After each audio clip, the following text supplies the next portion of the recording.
Pessoal, nós vimos na entrada desse vídeo uma foto onde representava o momento da fertilização, também conhecido como a fecundação, onde o ovócito está sendo fertilizado pelo espermatozoide. Mas até chegar o dia da fertilização, onde o ovócito será fertilizado pelo espermatozoide, é preciso saber como se faz o espermatozoide nos homens e como se faz os ovócitos em uma mulher. Vamos a eles? Pessoal, observe nessa foto onde a gente consegue identificar no topo da imagem a espermatogônia. Nós vimos que os homens produzem as espermatogônias e a partir da puberdade formam os espermatócitos primários. Esses espermatócitos primários irão passar pela primeira divisão da meiose, formando os espermatócitos secundários. Os espermatócitos secundários, por sua vez, passarão pela segunda divisão meiótica, formando as espermátides.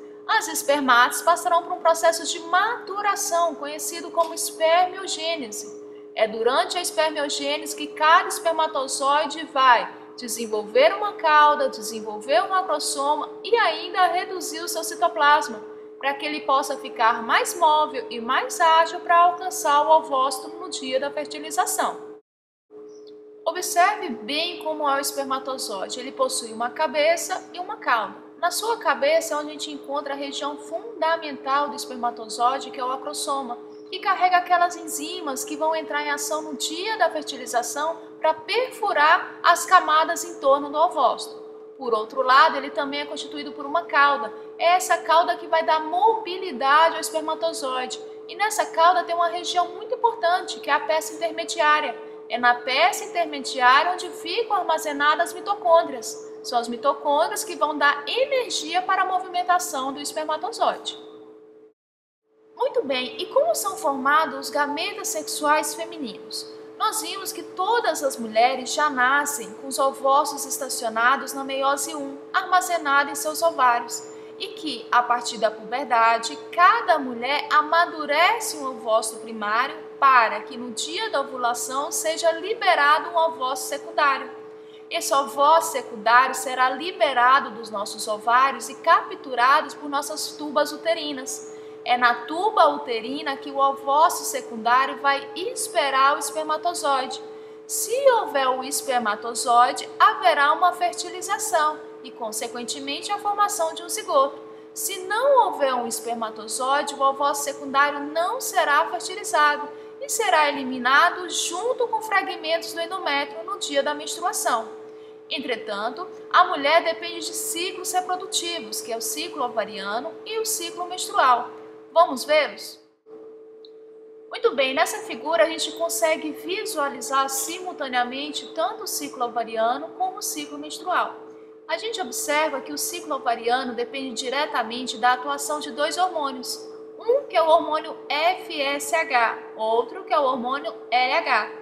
O FSH vai promover o amadurecimento do folículo ovariano e estimular a ovulação, juntamente com o hormônio LH, que além do estímulo à ovulação, promove também a formação do corpo lúteo. Muito bem, observe que o folículo ovariano, assim como o corpo lúteo, eles vão sintetizar estrógeno e progesterona. O objetivo desses outros dois hormônios é atuar diretamente na camada interna do útero de uma mulher, ou seja, no endométrio, para promover a proliferação de células nessa região, preparar o útero para uma possível gestação. Tanto o estrogênio quanto o estrógeno vão atuar no ciclo menstrual. A gente viu que o ciclo menstrual pode ser dividido em diferentes fases. Existe a fase menstrual, que é a menstruação propriamente dita, a fase proliferativa, onde ocorre a proliferação de células do endométrio. Temos também a fase lútea, a fase isquêmica e, se não houver menstruação, uma fase gravídica. É importantíssimo sabermos as atuações de cada tipo de hormônio e qual a função de cada um deles, seja no ciclo ovariano, seja no ciclo menstrual. Nós vimos também se o corpo lúteo ele não permanecer ativo, ele pode se atrofiar. Quando o corpo lúteo atrofia, ele se torna o corpo albicans, é o corpo lúteo atrofiado, que não secreta mais estrógeno e nem progesterona. Consequentemente, ele não mantém mais a camada interna do útero ativa. Consequentemente, se o corpo lúteo não estiver ativo, o endométrio também não vai se manter ativo, ou seja, vai ocorrer a menstruação. Para manter a camada interna do útero ativo, ou seja, para manter o endométrio ativo, é necessário que o corpo lúteo se mantenha ativo. E ele só vai permanecer ativo se houver a presença do hormônio HCG, aquele hormônio sintetizado pelo embrião, logo nos primeiros dias de vida, vai informar o corpo lúteo que ele deve permanecer ativo.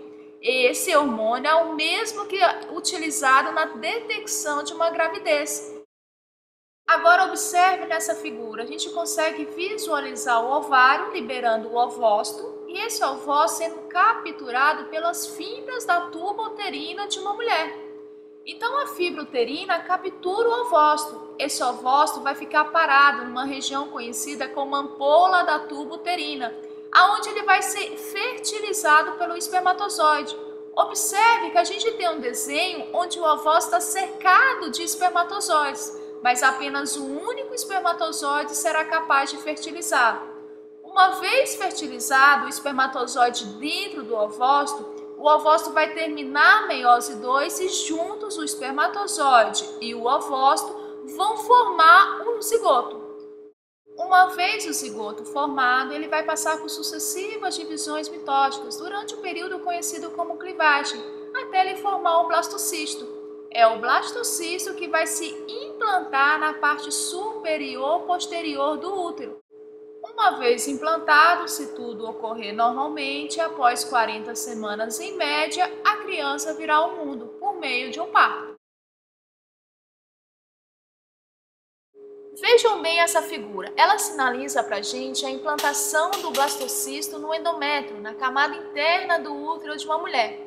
A implantação, ela inicia-se no final da primeira semana, mas ela só vai se finalizar ao longo da segunda, por volta do 10º dia de gestação.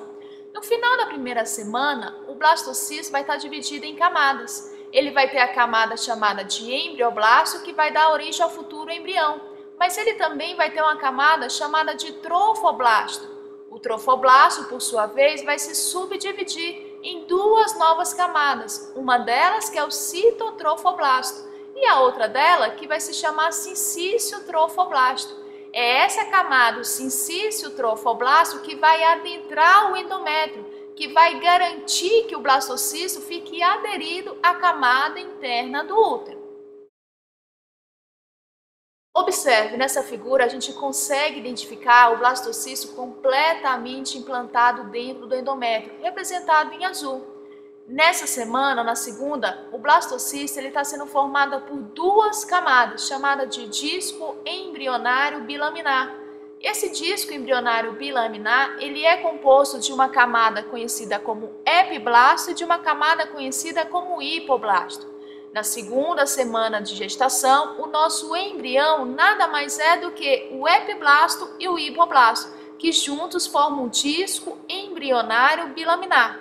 Na terceira semana de gestação, esse disco embrionário bilaminar vai se tornar trilaminar. Aí ele vai ser formado por três camadas, que são as camadas germinativas, a ectoderme, a endoderme e a mesoderme. Ao longo da semana de gestação, o nosso embrião vai se desenvolver. Observe agora essa figura, como é que vai ocorrer o desenvolvimento do nosso embrião. Na primeira figura, a gente não identifica nenhuma aparência de um ser humano, mas no final da 8ª semana de gestação, esse embrião já adquire formas humanas. E ao longo das outras semanas de gestação, até completar o final da gravidez, que ocorre no final da 40ª ou da 38ª, há uma variação de pessoa a pessoa, mas no final da gravidez, esse embrião estará completamente formado e pronto para vir ao mundo. Ele virá ao mundo através de um parto, seja ele normal, seja ele cesariano. Pessoal, então é isso. Para encerrar, o nosso ovó sendo fertilizado pelo espermatozoide. Espero ter contribuído para o estudo de vocês. Até a próxima!